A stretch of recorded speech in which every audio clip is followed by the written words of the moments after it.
Happy, happy, happy.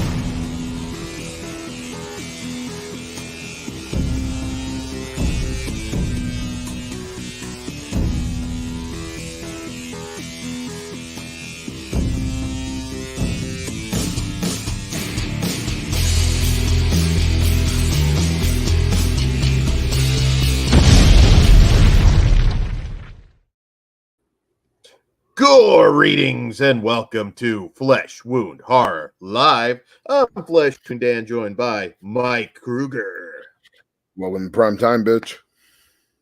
and producer Todd. Just realized we're in the wrong positions. That's why I gave you separate credits. Now you worked on the fly. Good job, Dan. Sorry, So, I had another window open, making sure our Patreon link for the show that Dan's going to promote right now. I am. So, guys, right after this review, we are going to be heading over to Patreon to do our live trailer reaction show. It's going to be a stacked show, so come hang out with us. It'll be a lot of fun. It all starts at just $1, patreon.com/fleshwoundfeatures. So yeah. So guys, we have a show tonight that is, well, God, 50 to 55 years in the making. Yeah, even more. That's absolutely insane to me.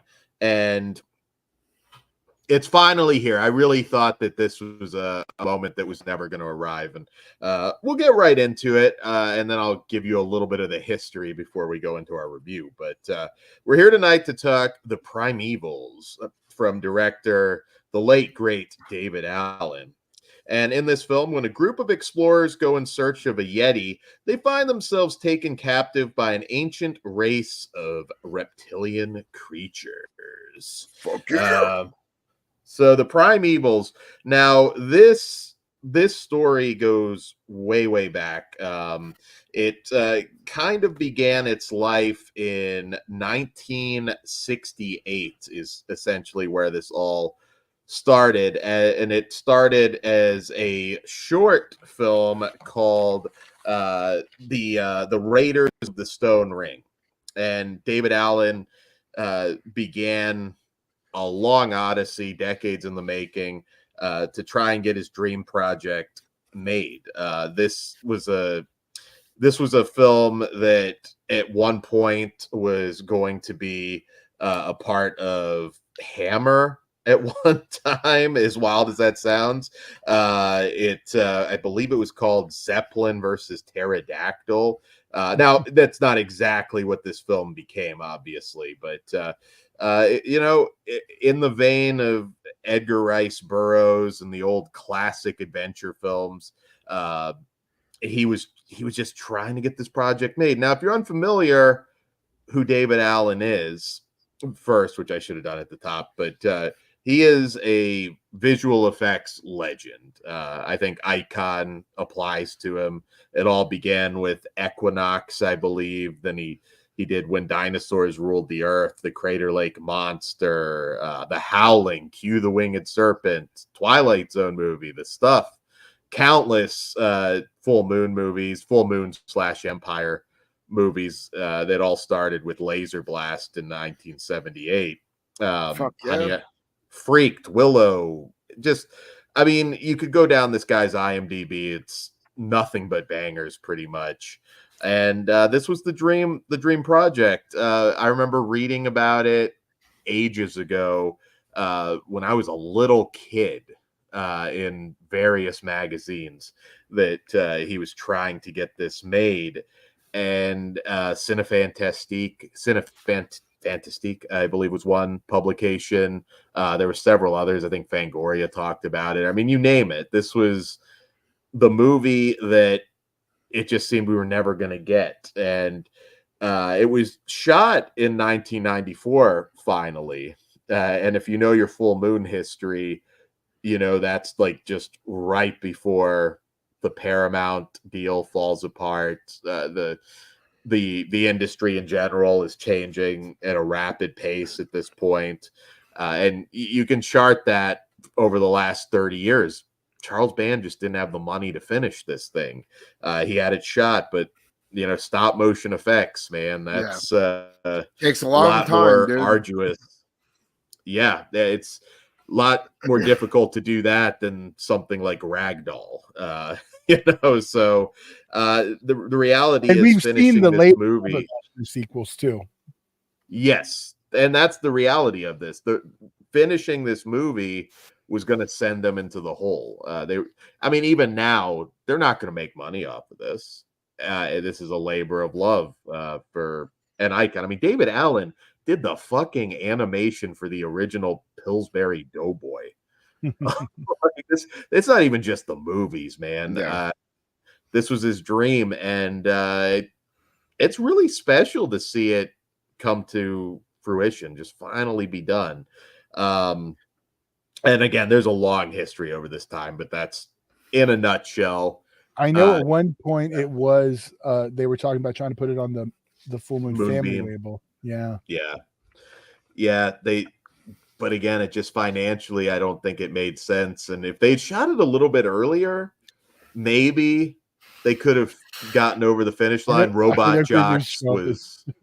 Oh, I know. Sorry, I'm doing all the this. one thing before history, not related though, I got this one mixed up with the other film that's yet to be released, the third Dungeon film, Master sequel, and from the Pulse Pounders, which is a one that one disappeared when Empire disappeared. That's when it got lost, and this one is when Full Moon, well, not ended, but with the Paramount era ended. So there's so I just flipped those two in my head.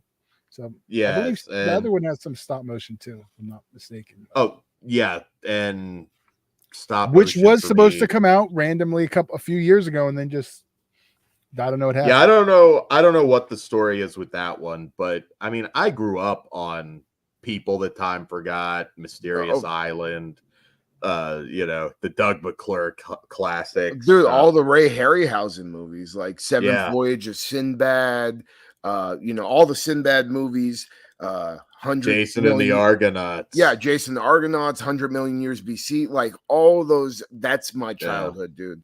And like this movie, like I'm just gonna get into my review. Oh, go for it. This kicked me right like back to being a little kid and watching those movies again. I absolutely love this thing. The stop motion's fantastic. Like I really think they did a great job, especially with the reptilian creatures. I loved how like each had like different colored eyes and they all looked just a little bit different with their design and stuff. And like the final scene with that Coliseum with all of them in the back, that shit just looks so fucking cool. The Yeti looks awesome, and I love that they went like full King Kong with the Yeti. He's his own character and he has his own emotions, and they get that over so well with the stop motion with his mannerisms and everything. I love this fucking movie, man. It really just kicked me into the feels. The only thing I will say is it does drag a little bit. We have an awesome opening scene, and then it drags, I would say, for about 40 or so minutes. But man, it picks right back up and really gets into like a fantastic final act. There's also one scene in the movie that just like involving Arrow that came out of nowhere that just had me go, oh shit, like damn, they're going there. And like I loved everything about it. I'm really, really happy to see that they finally finished this thing.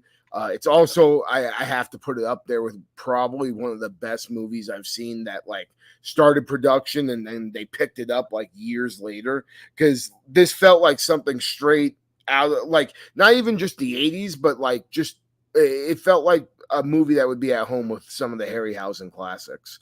And I loved it. I can't be happier that I finally got to see this completed. And I already want to watch it again. So, and it's going to be up there probably as one of my favorite films of the year. I would describe this movie, and I mean this in a good way, but like just seeing a ghost, a friendly ghost. Yeah. Like I can't believe I'm watching this, and it's a new movie. Like, but it's not. That's the thing. It's I mean, it was shot in '94, and it has all those roots that go back to 1968. Man, like it felt really just surreal because again, this era that Kruger and I were talking about is gone. Like there's no Harryhausen style flicks. You have some ultra low budget stuff from guys like Brett Piper and Mark Polonia, who are kind of trying to keep the tradition going, but it's not the same. And I think this is something very special. I really do, because the artistry of David Allen and guys like Phil Tippett and people that followed in the footsteps of Harryhausen, like that's going to be gone very soon. There's not a lot of these people left. I mean, hey, we did get stop motion this year, though. Shout out to the guy who did that. That was awesome. We did. Great movie. One of my favorites. And there's still some stop motion. Like Greg Nicotero does a lot of stuff for Creepshow. For Creepshow, there's little glimmers of stop motion still around, but yeah, it is very much a lost art form. So to get something like this is very, very special, especially for us stop motion aficionados. I think it's lost on a lot of people, and I like a lot of modern movies. I like Sci-Fi Channel originals. So far away from the stop motion, there's no Blue Ray Harryhausen classics, but I can't really describe the feeling you get as a kid when you see the skeletons coming in. And Jason and the Argonauts. The Argonauts, or First Men in the Moon. Or Clash of the Titans, too, dude. How happy were you to see it come back at Army of Darkness, though, too? Oh, yeah, dude. That movie, just in general, is kind of a little love letter to Harryhausen. But I mean, but even to see it again in the 90s, like that would have been around the time that this, would have been. Yeah. Definitely been on par with that style. It captures the imagination in a way that CG can't. And I'm not shitting on CG. It's necessary for a lot of things, but and we don't get stuff like this where it's just like with stop motion over the last, I would say 25 years or so, you either get like just straight up stop motion movies. You don't get it intricated with like actual actors the way the old movies did. And like that was just something like really, really cool to see, especially because now the stop motion is, super HD and like, really good quality. So it looks even better than it would, back in the day. Oh, absolutely. And I just miss these old school, adventure expedition films. Yeah, Journey to the Center of the Earth type shit. And like this stuff has been remade. You mentioned Journey to the Center of the Earth. That's had, like 4 remakes. Yeah. It's never going to feel like it did. And again, I guess that's because like watching it, we all know, okay, green screen, nothing's actually going on here. It's hard to recapture that adventurous spirit. I talk about it a lot, like any of the new Star Wars stuff. Yeah. You can't do it. It just doesn't work, even when they try and shoot it that way. I think this works. I'm sure there's going to be a lot of younger people that have not watched a single Harryhausen movie that, isn't going to look at this the same way we are. But hopefully it makes them open to go back and watch some of those movies, though. Because, like, dude, I still stand by Seventh Voyage of Sinbad's one of the greatest films ever made. Exactly. It really is. First Men in the Moon, Mysterious Island. Yeah. I think, and I could be totally wrong, but I think you show little kids that are just getting into movies, something like this or something like the old classics that we mentioned. I think that's still going to have more of an effect than, oh yeah, for sure, Sharknado. And again, I don't know that that's like going to be something that's going to capture their imagination in the same way. Could be wrong. I will allow this parenting tip from Dan for once. Yeah, there you go. What did you think about it, Todd? I was curious about you, Cougars. I knew you were going to either fucking love it or you might hate it. I kind of didn't think that's the way you were going to go. Oh no, dude. This hit me in my feels, man. Yeah. So I'm really glad. I know I loved it too. You guys nailed it. It was a throwback. I mean, it looked, you could tell it was like not new, but it wasn't modern, but it felt new, even though it was shot 30 years ago. Yeah. Yeah. I loved it. Yeah. just and the reptilian compound. You already Dude. mentioned the gladiator arena. And they, Yeah. dude, and all the reptilians, like they had different looking eyes, or their just costumes were different. Like they had to have had at least 25 or 30 different like designs for them. I mean, the work that it must have took to animate that shit, Jesus Christ. Hats off to them. I mean, again, like this is something that if Harryhausen was still around, he would be very proud of. I mean that. Yeah, there's a lot of people that didn't get to see this. Of course, David Allen, but other people that I think it's a shame won't get to experience this. I mean, there's only so many people that are still around from that era, and I think this is just absolutely fantastic. It's like a friendly ghost. Like I said, I felt weird watching it in the best possible way. Brent Madison, how are you doing, sir? I love your profile picture there. Watch the Primevals today on Amazon. Great cinematography and cool effects. Was fun getting that, was a fun watch getting that Umbrella box set. Yes, absolutely. And kudos to Charles Band too. Like, I know he gets a lot of shit, but this is not something that's going to be a big money maker for him. Oh, but it did have an Indiegogo. Yeah. No, it did, but I'm saying even then, like all of the work and no, for sure. I'm sure this is a blood, labor sweat, of and love for a tears. lot of people. Yeah. Because even the people like animating it. But I think it's going to be, I mean, especially for people that are into those old school monster movies, like they're going to eat this up. So I hope it makes a lot of money for them. I hope it does too. It did have a couple screenings at some Alamo draft houses. Yeah, there was one in Phoenix. I wanted to go. I was trying to get my art. I was messaging my local art house trying to get them to try to show it, but they couldn't because there was like some contractual agreement with Alamo. Hey, I'd still pay to see this on the big screen. So me too. I hope now that it's like out, my local art house puts it out on the big screen because I'll definitely be one of the first people to get a ticket. If they could pair it up with any of the movies we mentioned, like shit, what a double feature.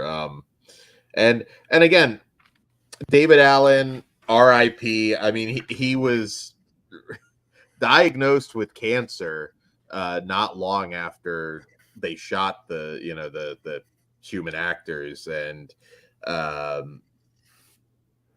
man, I hope he's looking down, smiling on this. His work was stellar.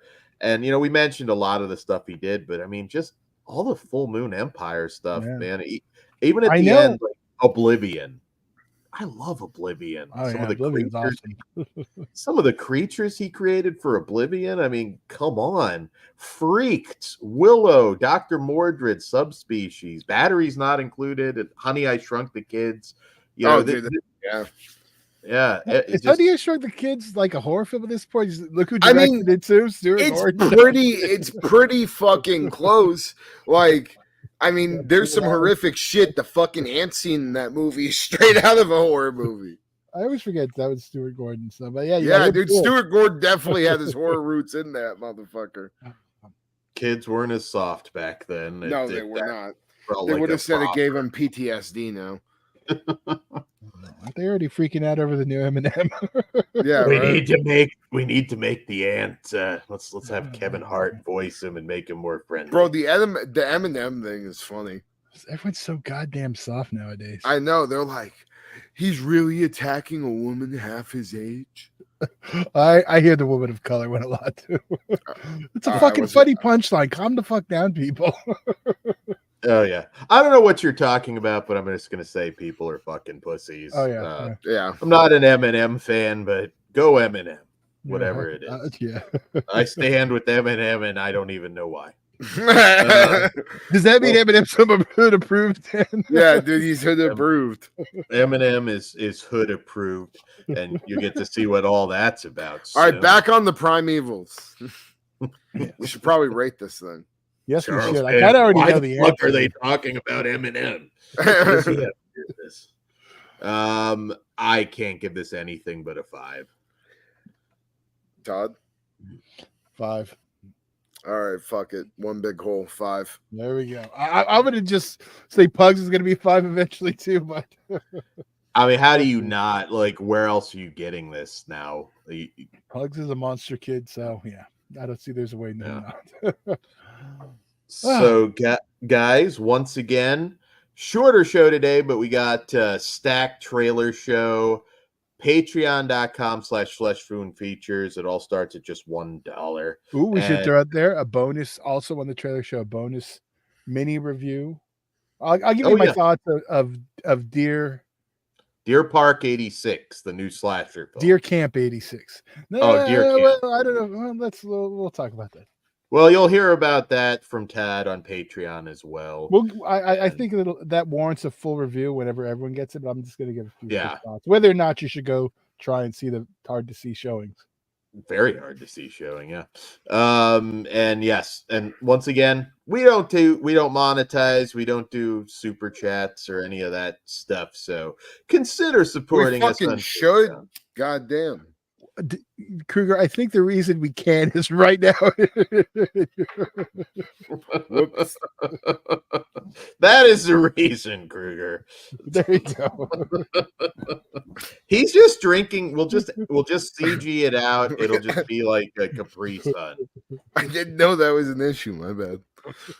I forgot to tell you that after last time. I think there's many reasons why. Well, yeah, we're not monitoring. So support us on Patreon, and you get a lot of bonus shit. So it's worth it, I think. Definitely, you get the trailer show.